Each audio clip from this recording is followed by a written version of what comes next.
You sent your demo out to a bunch of record labels and then nothing.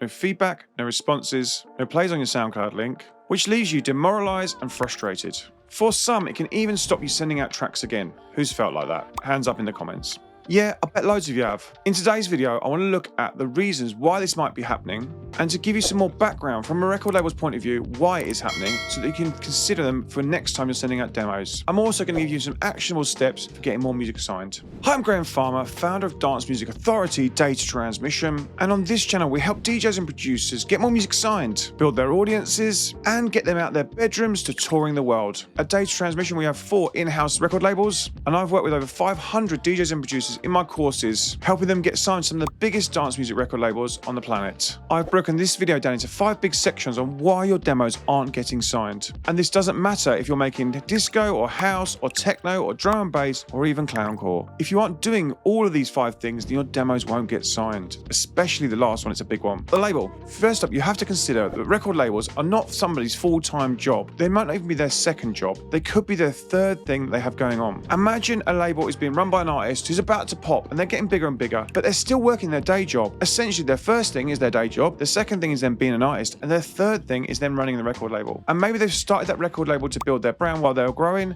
and also help out some of their artist friends, and you've managed to get on there. They're trying to build their DJ brand, and like you, because they couldn't get signed to some record labels, they thought, oh, I'll start a label at the same time. Now that label has started to get some traction because they're putting out cool music, but they're still doing their day job. Or maybe it's their second job. Maybe they're a DJ, producer, touring the world, and their main focus is their gigs and them touring, and also their own releases. And their second thing is their record label. And running that label falls between their tour schedule and everything else they've got going on. That's a lot, and that means you need to be a little bit patient. Also, each record label might only have a limited release schedule. If you think some labels have 1 release per month, that's only 11, maybe 12 if they release in the December period, releases per year. At Data Transmission, we have DT Weapons, and that has 2 releases a month, but that's still only 22 releases a year because we don't release in December. And within that, we have a couple of regulars where we've signed maybe 2 or 3 tracks from an artist because we want to build that artist over that coming year. And if I'm going to spend money on marketing and pushing the releases and building that release and that essentially that artist, I want to do it over a number of releases. And other labels will be the same. So then that brings down the potential of how many releases are per year and whether you're going to fit into that schedule. The other thing to consider, the tracks being released now was signed 6 months ago, and for big labels it could even be 12 months ago. So the sound of that label has actually moved on from where they're releasing right now and the records that are being released right now. Each label is looking to evolve the sound of their label and the evolution of the music as a whole, and also taste change over signing music over a long period of time.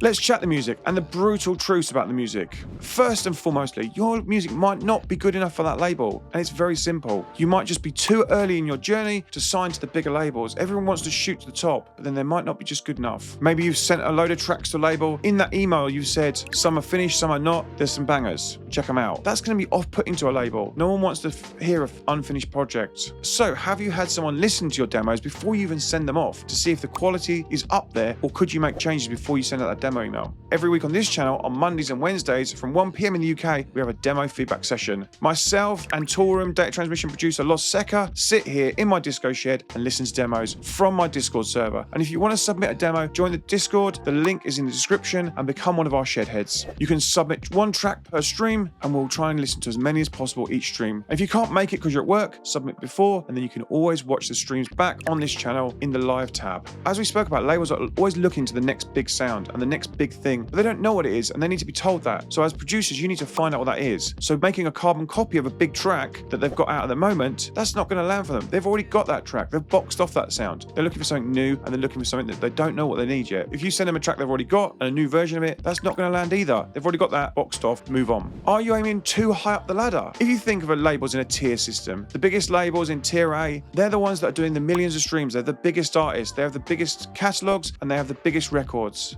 Under that, tier B, tier C are some great record labels still. And by pitching to those record labels, you can land on some great labels, and you can guarantee the biggest labels in the tier A and the top tier labels are looking at those labels to see which artists are coming through, which labels are those tier B labels signing. If they're signing to them, then they're nearly right for their label and they're growing as artists. So by landing on those middle tier labels, you can actually get some great releases and you can get consistent releases because they've got wider scope for releasing certain music. They will take on more genres labels. There'll be a wider breadth in that genre for the music they're signing. The other big factor I've found from working with over 500 artists through my course, The Artist Blueprint, across the last 8 years is some artists will think they're in one genre of music, but they're actually not. They're actually in a completely different genre. And by going through artist music in our group calls as part of our weekly plan, each week we have 2 group calls, and we can sit and listen to your music and sit and say, are you in this genre? And sometimes we found artists are not in that genre, they're in a slightly different genre, and a 1% difference in change, they're pitching to completely different labels. And then by changing them into that genre and essentially pitching them to different labels, that's opened them up to a whole new selection of labels, which has actually got them signed and got more music signed for them because they've been pitching in the wrong genre. Other realities when it comes to signing music is you've got a sample in there that's absolutely massive that's not going to get cleared. Maybe a label's had it pitched them already, they've already listened to a track with that sample in, they know it can't get cleared, and therefore when they hear it again, they're just going to move on. They know they can't deal with it, so just ignore it. Social media. The next biggest thing while your demos aren't getting signed is your social media and the numbers game. Maybe you don't have a brand or a profile. Maybe your social media numbers aren't where they should be. You don't have a following. You don't have an audience, essentially. Your monthly listeners are much too low on Spotify for the label. Your SoundCloud following is low and you don't have an audience on there either. You have to remember this is the music business, and the business side of music releases has to stack up for lots of labels. The numbers need to align with their growth and their goals. Otherwise, it's just not a viable business for them. Thankfully, on this channel, that's what I help you with. I help you grow on Spotify. I help you grow on SoundCloud. I help you come up with content ideas for Instagram and grow on that platform and build an audience, and also build an audience across YouTube. So if you're not subscribed to this channel, make sure you do that today. Hit that red button so you're not missing out on future videos and future information for yourself. And if you need help beyond the free content that's on my YouTube channel and go deeper and actually work with me, then that's why we have my course, The Artist Blueprint. This is literally the next step in the development of you as an artist. The course has much more depth, more detail, and it also has lifetime access. So you work with me as long as you need to work with me. And if you want to work with me on The Artist Blueprint and jump on a call to discuss it further, I'll put the link in the description. Go and click on it to jump on a discovery call, and I'll see you on a call to chat more about it. The pitch. So you've had some ears on your music and you've had us listen to it from the demo feedback session. You are growing your social media following. You've found the right label for your release and the right genre of label for your release. So why is your demo still not getting signed? Firstly, are you using the right way to send the demo? Are you using one of the platforms they use? Have you checked their bios? Have you found out if they're using a track stack or using Label Radar? Or like us at Data Transmission, we actually like our demos submitted through our Discord. We love listening to the demos on our demo feedback session, and we sign so much new music from our own community. We like the DJs and producers that want to be signed to our label as part of our community. Some labels will only accept demos through these systems like Label Radar and Track Stack. And then other labels, they'll like demos through emails, the regular pitch way. So when you're sending that demo email, are you giving enough detail? Are you giving too much detail? Have you sent a SoundCloud or Dropbox links only? Gmail links, not great. They're so difficult to open and can't listen straight away. WeTransfer links. How many people are still using a WeTransfer link? They run out, they expire. And by the time an A&R has got to your email, the link could have expired, they've clicked on it and they can't download it. And that's your chance gone. Are you sending the email to an actual person or just to the demos at email? Then once you send that demo email, are you following up with it? As an example, I get 600 to 700 emails per day. And sometimes for me to see an email, it needs 2 to 3 little nudges just to say, have you seen this email? So have you nudged that demo email, or have you just sent one and think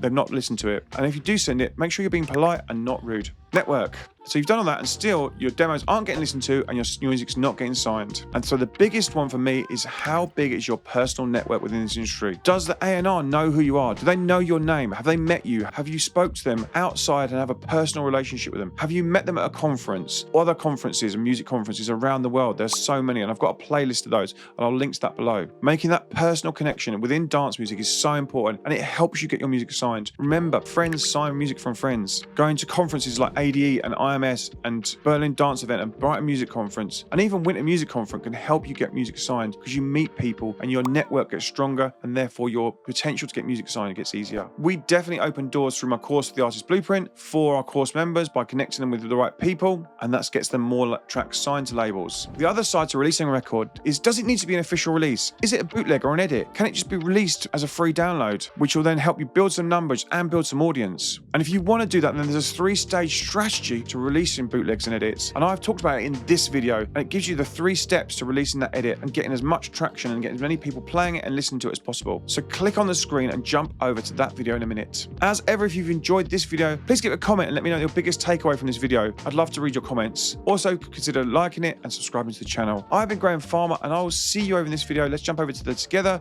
and I'll see you in that video. See you later. Bye-bye.